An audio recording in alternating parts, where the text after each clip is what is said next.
Hoje eu vim aqui contar um pouco da minha história para vocês.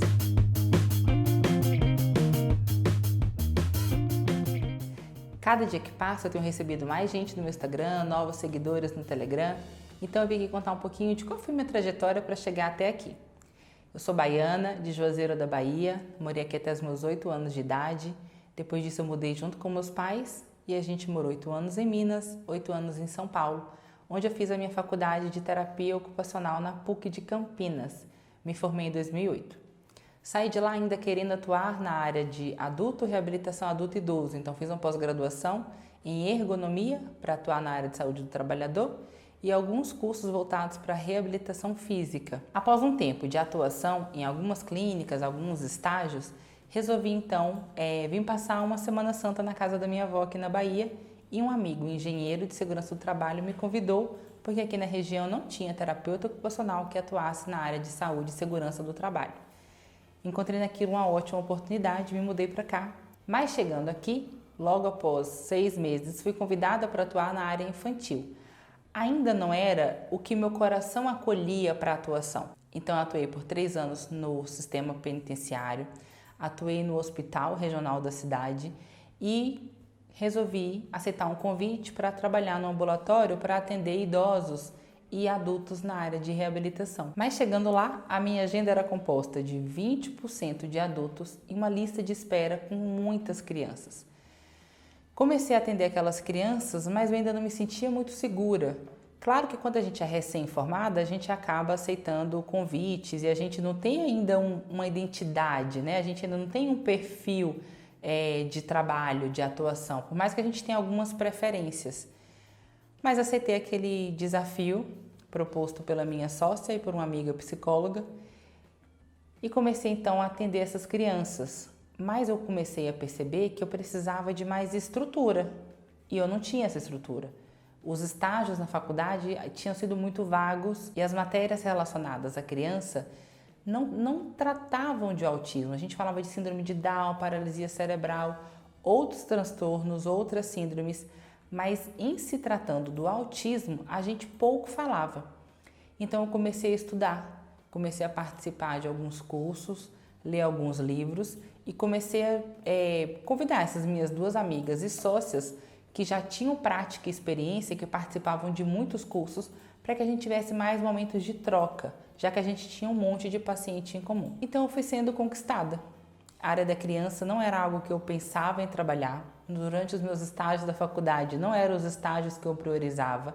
Eu fiz um estágio na área infantil, porque faltava atuar nessa área, então meio que obrigatório, porque realmente, de fato, eu havia me formado pensando em atuar com adulto.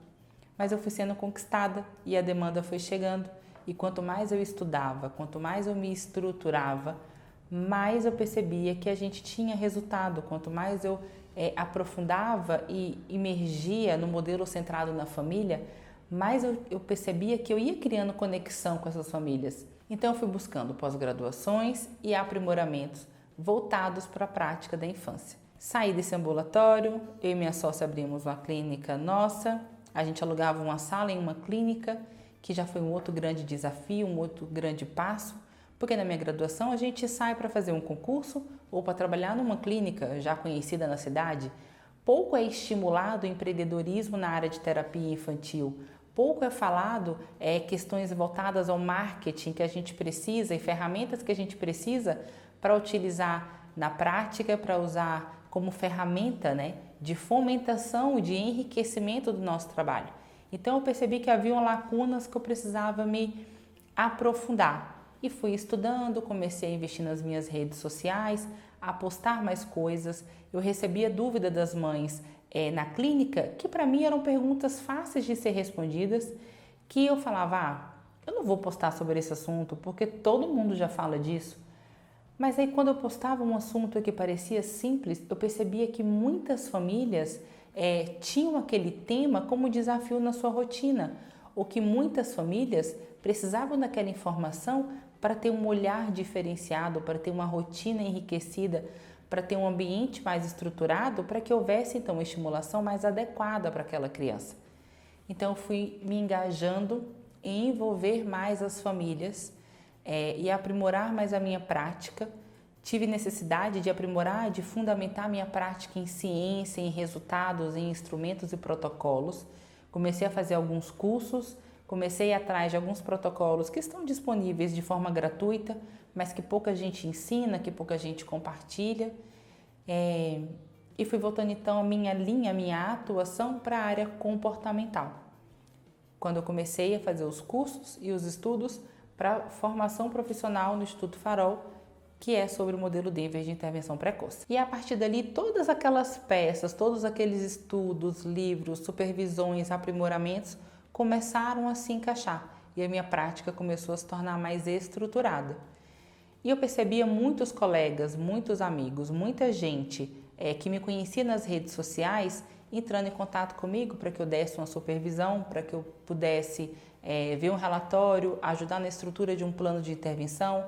Famílias que mesmo tendo um terapeuta ocupacional na sua cidade, mas pela demanda de plano de saúde, não conseguiam ter orientações suficientes, então me procuravam para que eu desse supervisões ou orientações mais específicas com relação a alguns desafios que eles vivenciavam.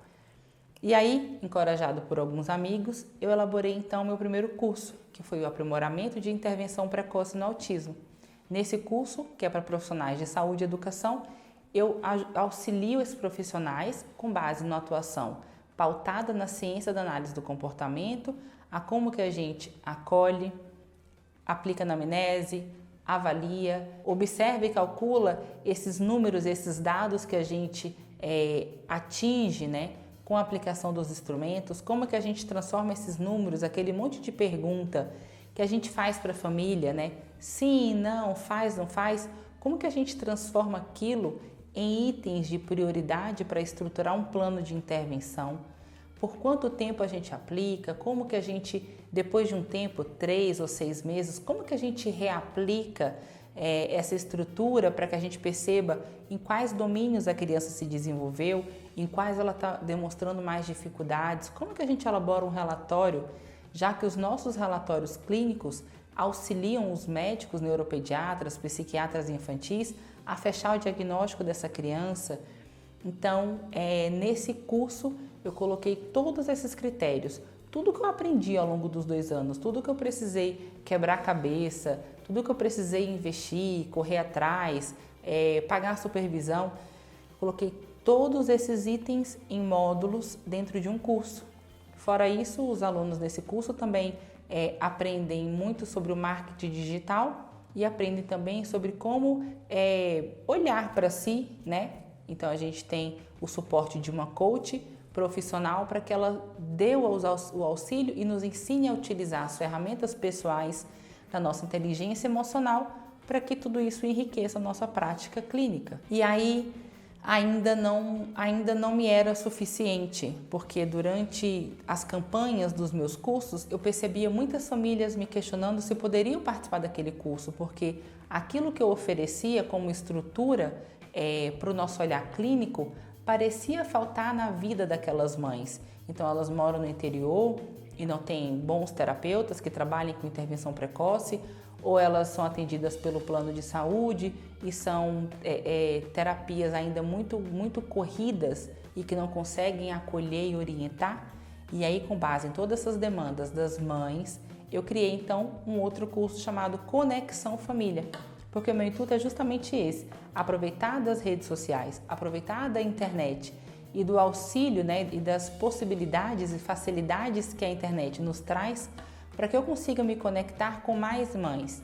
Então, como que elas podem entender sobre marcos do desenvolvimento, primeiros sinais do diagnóstico de autismo ou de algum outro diagnóstico neurológico? Como que elas podem se conectar com essa criança? Então, com base na leitura do livro do cérebro da criança, como que a gente pode usar as ferramentas passadas nesse livro para a gente conectar e orientar essa criança para que a gente possa enriquecer e transformar as nossas reações do dia a dia em ações, em oportunidades de ensino para essa criança? Como que a gente pode construir momentos de brincar, em momentos de diversão, em momentos de ensino também? Então, tudo isso, toda essa minha prática, toda essa minha busca, né, me levou a criar esses 2 cursos que Sempre que abrem as vagas eu posto no meu Instagram. Então essa é um pouquinho da minha história, esse é um pouquinho de mim enquanto profissional. Esqueci de dizer que eu sou mãe de 2 meninas, casada com um esposo militar lindo e sou uma pessoa super expansiva, amo os meus amigos, amo ter amigos. Acho que entre os fatores mais negativos da pandemia, o que é pior para mim é a falta da socialização, mas a gente usa a ferramenta da internet também para ajudar isso. E é isso. Em breve eu volto e conto um pouquinho mais da minha história pessoal. Um beijo!